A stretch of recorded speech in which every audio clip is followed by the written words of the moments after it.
Hi friends, എല്ലാവർക്കും ജാനീസ് കിച്ചണിലേക്ക് സ്വാഗതം. അരിപ്പൊടി ഉപയോഗിച്ച് എളുപ്പത്തിൽ ഉണ്ടാക്കാൻ പറ്റുന്ന ഒരു പലഹാരത്തിൻ്റെ റെസിപ്പിയുമായിട്ടാണ് ഇന്ന് വന്നിരിക്കുന്നത്.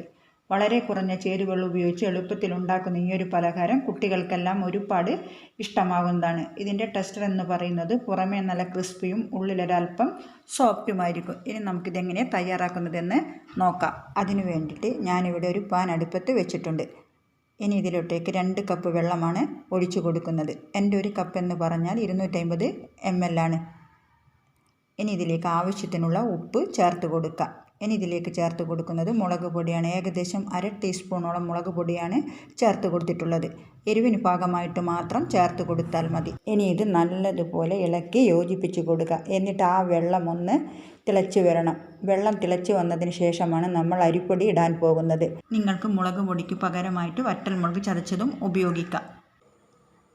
ഇപ്പോൾ ഇതാ വെള്ളമൊക്കെ ഒന്ന് തിളച്ച് വന്നിട്ടുണ്ട്. ഇനി ഇതിലേക്ക് ചേർക്കാൻ പോകുന്നത് അരിപ്പൊടിയാണ്. നല്ല ഫൈനായിട്ട് പൊടിച്ച അരിപ്പൊടിയാണ് നമ്മൾ ഇതിലോട്ടേക്ക് ചേർത്ത് കൊടുക്കുന്നത്.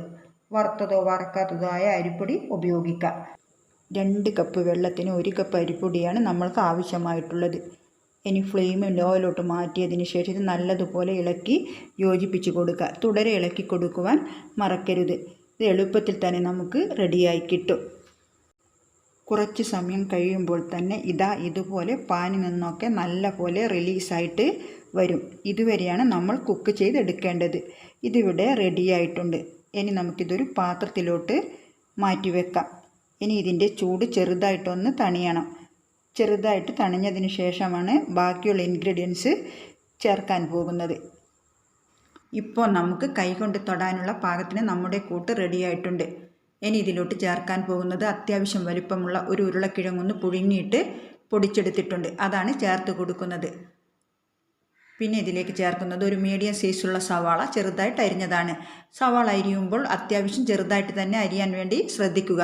കൂടെ തന്നെ കുറച്ച് മല്ലിയില ചെറുതായിട്ട് അരിഞ്ഞതും കൂടി ചേർക്കുന്നുണ്ട്. പിന്നെ ഇതിലേക്ക് ചേർക്കുന്നത് 1/4 ടീസ്പൂൺ അളവിൽ ജീരകമാണ്. അതുപോലെ തന്നെ 1/4 ടീസ്പൂൺ അളവിൽ കുരുമുളക് പൊടിയും ചേർത്ത് കൊടുക്കുക. ഇനി നമുക്കിതെല്ലാം നല്ലതുപോലെ ഒന്ന് മിക്സ് ചെയ്തെടുക്കാം. അപ്പോൾ നമ്മൾ നേരത്തെ അരിപ്പൊടിയിലോട്ടേക്ക് ഉപ്പ് ചേർത്തിട്ടുണ്ടായിരുന്നു. ഇനി നമുക്കിതൊന്ന് കുഴച്ച് വന്നതിന് ശേഷം ഉപ്പ് നോക്കിയിട്ട് ആവശ്യമുണ്ടെങ്കിൽ മാത്രം ചേർത്ത് കൊടുക്കുക. ഇനി നമുക്കിത് നല്ലതുപോലെ ഒന്ന് മിക്സ് ചെയ്ത് കുഴച്ചെടുക്കാം. നമ്മൾ ചേർത്ത ഇൻഗ്രീഡിയൻസൊക്കെ നല്ലതുപോലെ കുഴഞ്ഞു വരുന്ന രീതിയിൽ അത്യാവശ്യം നന്നായിട്ട് തന്നെ നമുക്കിത് കുഴച്ചെടുക്കാം. നമ്മളിത് കുഴച്ച് വരുമ്പോഴേക്കും ഈ ഒരു പരുവത്തിലായിരിക്കും. നമ്മുടെ കൂട്ടിവിടെ റെഡിയായിട്ടുണ്ട്. ഇനി നമ്മളിത് പരത്തിയെടുക്കുകയാണ് ചെയ്യുന്നത്. അതിനു വേണ്ടിയിട്ട് നമ്മുടെ ചപ്പാത്തി പലകയുടെ മുകളിലോട്ട് കുറച്ച് എണ്ണ നല്ലതുപോലെ ക്രീസ് ചെയ്ത് കൊടുക്കുക. പറ്റിപ്പിടിക്കാതിരിക്കാൻ വേണ്ടിയിട്ടാണ്. എന്നിട്ട് നമ്മൾ ഉണ്ടാക്കിയ കൂട്ടിൻ്റെ ഒരു പോർഷൻ എടുത്തിട്ടുണ്ട്. അത് ഇതുപോലെ ഒന്ന് കൈവച്ച് റൗണ്ട് ചെയ്ത് എടുക്കുക. പരത്തേണ്ട ആവശ്യമില്ല. അത്യാവശ്യം നമ്മളിത് കനത്തിലാണ് ഉണ്ടാക്കിയെടുക്കുന്നത്. ഇനി നമ്മളിത് മുറിച്ചെടുക്കാനാണ് പോകുന്നത്. ഏകദേശം ഞാനിത് 8 പീസായിട്ടാണ് മുറിച്ചെടുക്കുന്നത്. അപ്പോൾ നിങ്ങൾക്ക് ഈ ഒരു ഷേപ്പിൽ തന്നെ മുറിച്ചെടുക്കണമെന്ന് നിർബന്ധമില്ല. ഞാനിപ്പോൾ ഇതൊരു ട്രയാങ്കിൾ ഷേപ്പിലാണ് മുറിച്ചെടുത്തിട്ടുള്ളത്. ഇനി നമുക്കിതിൻ്റെ സൈഡൊക്കെ കൈവച്ച് ഷേപ്പ് ചെയ്തെടുക്കാം. ഇനി ഇത് ഫ്രൈ ചെയ്തെടുക്കാനാണ് പോകുന്നത്. അതിന് വേണ്ടിയിട്ട് എണ്ണ ചൂടാകാൻ വേണ്ടി വെച്ചിട്ടുണ്ട്. എണ്ണ നല്ലതുപോലെ ചൂടായതിനു ശേഷം നമുക്ക് ഓരോന്നായിട്ട് എണ്ണയിലേക്ക് ഇട്ട് കൊടുക്കാം. അതിനുശേഷം മീഡിയം ഫ്ലെയിമിലാക്കി കൊടുക്കുവാൻ മറക്കരുത്. ഒരുപാട് ലോ ഫ്ലെയിമിൽ വെച്ച് കുക്ക് ചെയ്യേണ്ട ആവശ്യമില്ല. മീഡിയം ടു ഹൈ ഫ്ലെയിമിൽ വെച്ച് കുക്ക് ചെയ്താൽ മതി. കാരണം നമ്മുടെ അരിപ്പൊടി ആയാലും ഉരുളക്കിഴങ്ങായാലും ഒക്കെ അത്യാവശ്യം വെന്ത് വന്ന സാധനങ്ങളാണ്. ഇനി ഇത് കുറച്ച് സമയം നല്ലതുപോലെ റെഡിയായതിനു ശേഷം നമുക്ക് മറിച്ചിട്ട് കൊടുക്കാം. അല്ലെങ്കിൽ ഇത് പൊട്ടിപ്പോകാനുള്ള സാധ്യത കൂടുതലാണ്. ഇപ്പോൾ ഇത് ഒരു സൈഡ് ചെറിയ ബ്രൗൺ കളറായിട്ട് വന്നിട്ടുണ്ട്. ഇനി നമുക്കിതൊന്ന് മറിച്ചിട്ട് കൊടുക്കാം. അങ്ങനെ തിരിച്ചും മറിച്ചിട്ട് കൊടുത്തിട്ട് 2 ഭാഗവും നല്ല ഗോൾഡൻ കളറാകുന്നത് വരെയാണ് നമ്മളിത് കുക്ക് ചെയ്തെടുക്കേണ്ടത്. അപ്പോൾ നമ്മുടെ ഈ ഒരു സ്നാക്ക് ഇവിടെ റെഡിയായിട്ടുണ്ട്. നല്ലൊരു ഗോൾഡൻ കളറായിട്ടുണ്ട്. ഇനി നമുക്കിത് എണ്ണയിൽ നിന്നും കോരിയെടുക്കാം.